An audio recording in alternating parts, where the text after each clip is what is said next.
আল্লাহ বলছেন স্মরণ কর একবার, কাইফা তাকফুরুনা বিল্লাহি ওয়া কুনতুম আমওয়াতান ফাহিয়াকুম সুম্মা ইউমীতুকুম সুম্মা ইউহয়িকুম সুম্মা ইলাইহি তুরজাউন। কাইফা তাকফুরুনা বিল্লাহ, তোমরা আল্লাহকে কিভাবে অস্বীকার করো। কাইফা তাকফুরুনা বিল্লাহি ওয়া কুনতুম আমওয়াতান, অথচ তোমরা ছিলে মৃত, তোমরা ছিলে মৃত। তারপরে আমি তোমাদেরকে জীবিত বানালাম, জীবিত করে মায়ের পেট থেকে বের করলাম।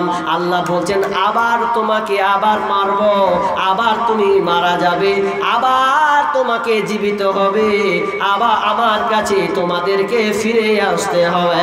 তোমরা কিভাবে অস্বীকার করো।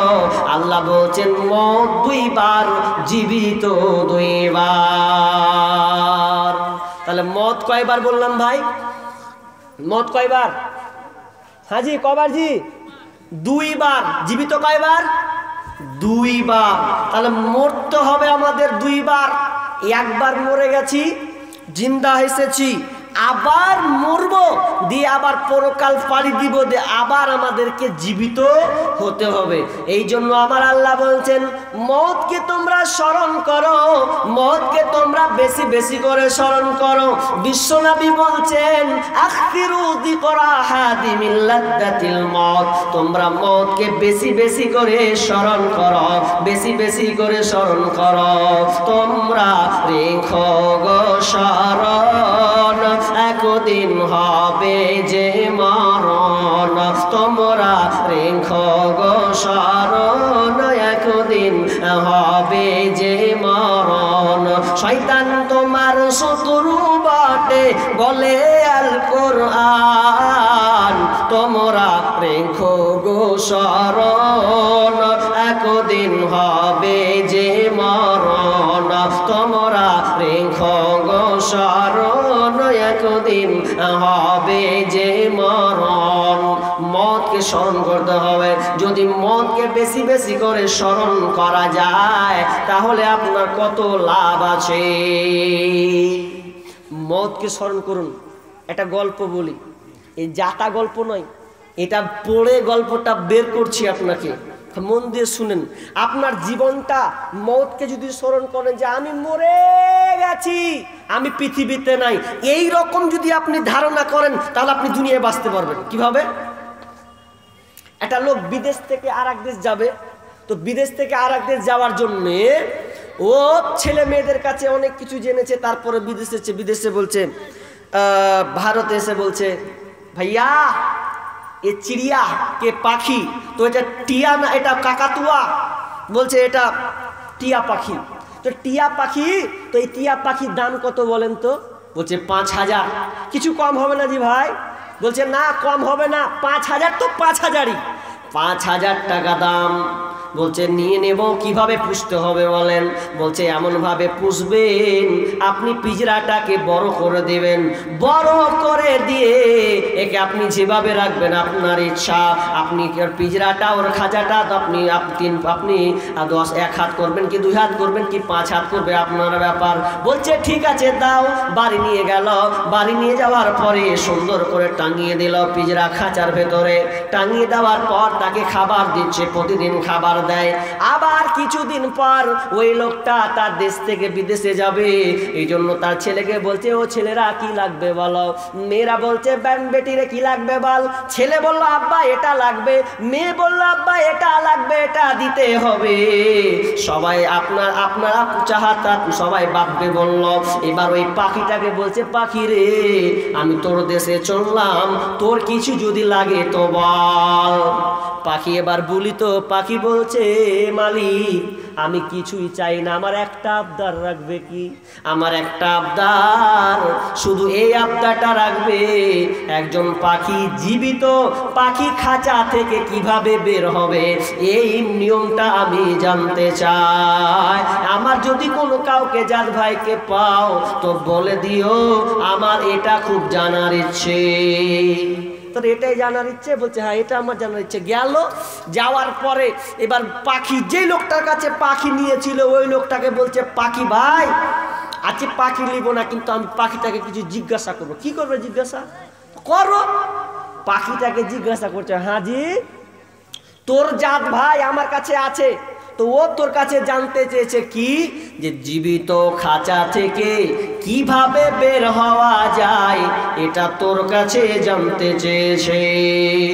যেমনই এই কথা বলা, পাখি ছটপট ছটপট ছটপট ছটপট করে মারা গেল। এবার যে পাখিওয়ালা তো মাথায় হাত, আরে তুমি কি কথা বললে, আমার পাখি মারা গেল, 5,000 লস করলে, 5,000 টাকা ফাইন দিয়ে তারপরে বাড়ি যাও। বাধ্য হয়ে লোকটা 5,000 টাকা দিয়ে রিটার্ন বাড়ি চলে গেল। ছেলেদেরকে যেটা পাওয়ার সেটা পেল, মেয়েরা যেটা পাওয়ার সেটা পেল, স্ত্রীকে দেওয়ার সেটা দিল। এবার পাখির কাছে গিয়ে বলছে, এবার পাখি বলছে, মালিক আমার জন্য কিছু নিয়ে এসছেন নাকি? যেটা বলেছি ওটা নিয়ে এসছেন? বলছে কি নিব? আরে ঘোড়ার ডিম নিব কি? ঘুরিয়ে 5,000 টাকা জরিমানা লাগলো। 5,000 টাকা আমাকে জরিমানা দিতে হয়েছে। বলছে কেমন করে? তো বলছে শোন, তোর জাত ভাই ছিল কি, তোর স্ত্রী ছিল, কে কি ছিল কে জানি না, তুই বলেছিস খাঁচা, জীবিত খাঁচা থেকে কিভাবে বের হওয়া যায়, এটা ওকে আমি জিজ্ঞেস করতে গিয়েছিলাম। যেমনই জিজ্ঞেস করেছি, পাখি রে তুই খাঁচা, জীবিত খাঁচা থেকে কিভাবে বের হওয়া যায়, এই জন্য তোর জাত ভাই জানতে চেয়েছে। যেমনই বলেছি তেমনি মারা গেল। ওদিকে তো মারা গেল। ই যখন শুনেছে এই কথা বলেছে, ও সঙ্গে সঙ্গে মারা গেল। মাথায় খারাপ, কি হলো রে, এদিকে তো 5,000 টাকা লস করে ঢুকুন, তো ওয়াকে যদি এই কথা শুনেতে গেল, ইও ছটপট ছটপট করে মরে গেল। তখন মনে করছে, মনে হয় বিবি টিবি ছিল লাগছে, কি কষ্ট পেয়েছে ও। তো মালিক তখন কইছে, মরে যখন গেল তখন রেখে লাভ আছে, ওকে খাঁচা থেকে বের করে ভাস ছেড়ে দিয়েছে ও। এবার কিছুক্ষণ পর যদি বাইর থেকে, ঘর থেকে বের হচ্ছে, পাখি তখন ডাকছে মালিক, টো ঠো, বলছে কি ব্যাপার রে, তুই তো মরে গিয়েছিলি, তুই আবার জীবিত আমার সামনে। পাখি বলছে, মালিক এখানে তো খেলা আছে, যেই পাখিটা বলেছিল ছটপট করে মারা গিয়েছিল, ওটাও আমাকে অভিনয় করতে বলেছিল, ও কিন্তু মরেনি, ও জীবিত আছে। খামখা আপনি 5,000 টাকা ফাইন দিয়ে এসেছেন, আর আমিও এদিকে মরিনি। তার মানে আমাকে বুঝাতে চেয়েছে, যদি তুমি নিজেকে মরে যাও, মরার বাহান যদি একবার দেখাও, তো মালিক তোমাকে রাখবে না, তোমাকে খাঁচা থেকে বাইরে ফেলে দেবে। আপনি আমাকে, আমি মরে গেছি বলে আপনি আর আমাকে রাখেননি, খাঁচার বাইরে করে দিয়েছেন, কিন্তু আসলে নয়, ওটা মরার অভিনয় আমি করেছিলাম, আর ও আমাকে মরার অভিনয় করতে বলেছিল, এই জন্য আমি বাইরে আসতে পেরেছি। বন্ধুরে, তার মানে পাখির কাছ থেকে আপনার শিক্ষণীয় বিষয় হলো, আপনি দুনিয়াতে যতদিন চলবেন মনে করবেন আমি মরে গেছি, আমি আর নাই, আজ আছি কাল নাই, কিছুক্ষণ পরে থাকবো না। যদি নিজেকে মনে করেন যে আমি মরে গেছি, তাহলে দুনিয়াতে আপনি হারাম কাজে লিপ্ত হবেন না, আপনি সদা সর্বদা হালাল কাজে নিয়োজিত থাকবেন, কখনো আপনি হারাম কাজে যাবেন না। যদি আপনি মনে করেন আমি মরে গেছি, মানুষ যদি মনে করে মরে যাব রে, তাহলে তার জানে অনেক ভয় থাকতো। কিভাবে ভয় থাকতো? এই যে বছরে একটা দিনবার হয়, হ্যাপি নিউ ইয়ার নাকি, 31st নাইট, ওটা আপনাদের এদিকে আছে? বক্সবাজার এদিককার যুবক ছেলেরা, হ্যাঁ আছে, মাশাআল্লাহ। এই রোগ শালা সব জায়গায়, কোন জায়গায় বাদ নাই। বাপও থামতে পারে না, বাপ কইছে উল্টে দেবো ধরিস তো, তাও বলছে শুনবো না। এবার যাচ্ছে হ্যাপি নিউ ইয়ার মানাতে, আল্লাহর কসম অনেক ভিডিও দেখেছি, তার মধ্যে একটা ভিডিও রান্না কমপ্লিট হয়ে গেছে, যে আর একটু বাকি আছে, তারপরে খাবে ওরা বিসমিল্লাহ করে, আর এদিকে বড় ডিজে গালা নিয়েছে মা ডাঙে, আর বক্স বাজছে ঢেকচা ঢেকচা ঢাকচা ঢাকচা, ও ঘুরছে পাকে পাকে, মোটা মানুষ বুঝলেন। এরপর দু তিনটা ছেলের বাপ হবে, এরপরে ও নাচছে ঢিকচু ঢিকচু করে। দেখতে দেখতে দেখতে দেখতে দিলাম 4 পাক এমন করে উল্টে বাজি খেয়ে পড়লো জমিনে, আর কোনো তার কথা নয়, একেবারে নিস্তেজ হয়ে গেছে। মালাকুল মউত এসে তার জান পাখিটা নিয়ে চলে গেছে। এবার বলেন কোন সময় মরলো? বেঈমান হয়ে মরল।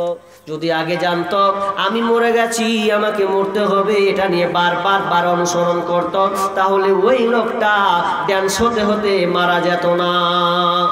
অনেক যুবক ভাই আছেন গোপনে আপনি জেনা করছেন, অনেক ভাইকে শুনতে বলা যায়, দেখা যায় আপনি রিপোর্ট পর্যন্ত আপনি নেন, ভারতবর্ষে কত মানুষ আপনার কিনা পন্স দেখে, ছি ছি ছি, কত নোংরা, রাত 12টায় সে প্রকাশ করে আপনার কিনা আপনার ভিপিএনের মাধ্যমে দেখার চেষ্টা করে, রাত পার হয়ে যাচ্ছে, নোংরা নোংরা ভিডিও দেখছে।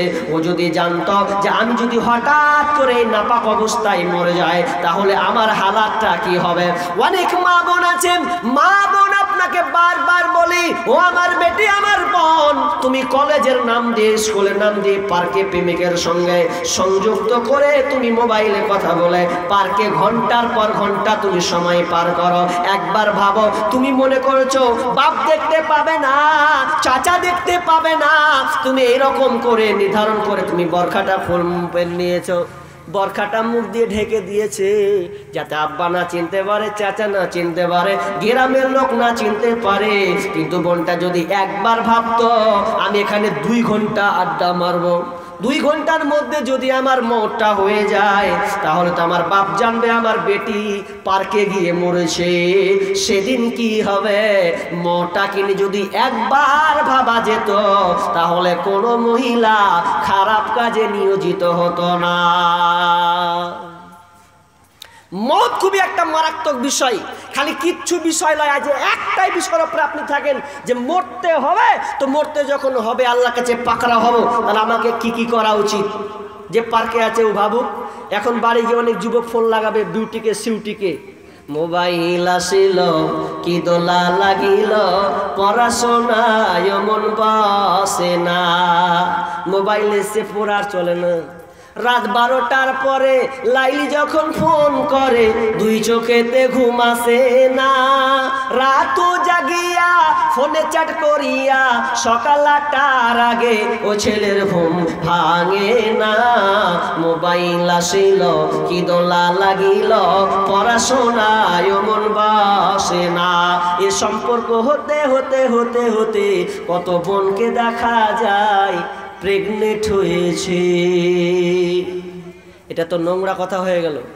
পেটে বাচ্চা, এখন মা বলছে কি করবি, কুল্লারের বেটাকে ধরেছিলি তুই, কহা কাকে ধরেছিলি তুই 2 বছর ধরে, বলছে উমুকের বেটা উমুক, ওকে ধরেছি, পেটে বাচ্চা হয়েছে, মর এবার তুই। এবার তো গেল জান ভয়। এবিসি নিউজ বলছে প্রত্যেক বছরে 5 লাখ শিশু হত্যা হয় ভারতবর্ষে। কতটি বললাম? 5 লাখ। তো কেন কয়েকটা কারণ দিয়েছেন। একটা কারণ ছেলে নিবে না, লাইকেশন করে দিয়েছে। রেডি থাকো মা, লাইকেশন করেছো, বাচ্চা নিবে না, আহা জান্নাত পাবে কিনা সন্দেহ আছে। সিজার, অনেকে একবার সিজার করে দিয়ে এমনভাবে সিজার করছে, বলছে সিজার হয়ে গেছে আর সন্তান নিতে হবে না, ভয় খেলিয়ে দিল। ডিজিটাল